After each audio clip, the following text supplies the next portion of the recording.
Good morning all of you. बेटा आज हम पढ़ेंगे इंटरनेशनल ऑर्गेनाइजेशन यानी कि अंतर्राष्ट्रीय संगठन। अंतर्राष्ट्रीय संगठन क्या होता है? कई देशों के बीच में एक ऐसी संस्था बनती है, बहुत सारे देश मिलकर के एक ऐसा प्लेटफॉर्म, एक ऐसा मंच तैयार करते हैं जिसमें विभिन्न देश होते हैं।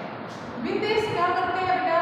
जब भी कोई ऐसी आपदा आ जाती है, कोई प्रॉब्लम आ जाती है, ग्लोबल वार्मिंग की है, कोई महामारी है, कोई इमरजेंसी है या फिर कोई भी किसी अटैक का खतरा है किसी देश से, तो उस टाइम पे जो इंटरनेशनल ऑर्गेनाइजेशन है, अंतर्राष्ट्रीय संगठन है, वो सहयोग करता है। और ये किसके लिए बनाया गया है? आपस में देश एक दूसरे का सहयोग करें, एक दूसरे के साथ शांति बनाए रखें और एक दूसरे देशों की मदद करें।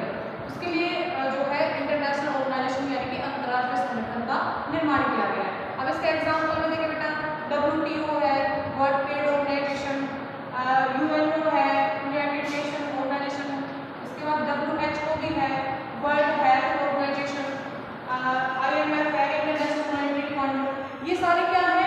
ये आपस में एक दूसरे देश की सहयोग करने के लिए, मदद करने के लिए ये जो है इसके एग्जाम्पल है, यानी कि ये चीजें, ये ऑर्गेनाइजेशन बनाए गए, संगठन बनाए गए हैं। ये संगठन हमें देखिए, इसके बाद इसकी सदस्यता जो है वैश्विक स्तर पर होती है। वैश्विक स्तर पर यानी कि वैश्विक विश्व के स्तर पर होती है, यानी कि किसी एक देश के इंडिविजुअल ना होकर के बहुत सारे देशों के मध्य होती है। इसके आवश्यकता क्यों पड़ती है इसकी? जैसे मैंने अभी बताया है कि भाई एक दूसरे देशों के बीच में, आपस में देशों के बीच में मेल मिलाप बढ़ाने के लिए, सहयोग की भावना बढ़ाने के लिए या एक दूसरे को कोऑपरेट करने के लिए, जब ऐसी कोई स्थिति बन जाती है किसी देश में, तो उस समय जो है ये ऑर्गेनाइजेशन जो है, ये संगठन जो है, ये आपस में मदद करते हैं एक दूसरे देशों की। तो इसके लिए इनकी आवश्यकता पड़ती है।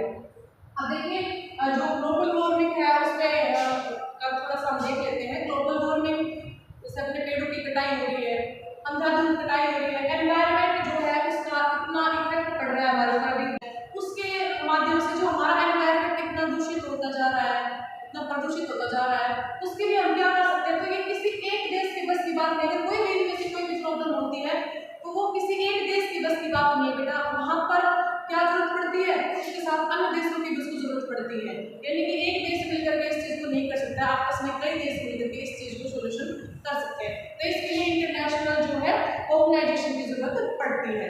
आई होप आपको ये क्लास समझ में आ गई होगी। बेटा जो भी नोट्स है, जो आपको बोर्ड दिखाई दे रहा है, इसको आप अपने फेयर नोटबुक में नोट करेंगे और लर्न करेंगे। पूरी क्लास होने के बाद, पूरा जो अपना चैप्टर है कंप्लीट होने के बाद, इस चैप्टर से जो है एक टेस्ट लिखा जाएगा बोर्ड पर, आपको उसमें घर पे सोल्व करके देखना है। अभी आप इसको फेयर नोटबुक में नोट डाउन करेंगे और उनको समझेंगे इसको। आई होप ये क्लास आपको समझ में आ गई होगी। इसका नेक्स्ट पार्ट हम नेक्स्ट क्लास में अपलोड करेंगे। Thank you and have a nice day.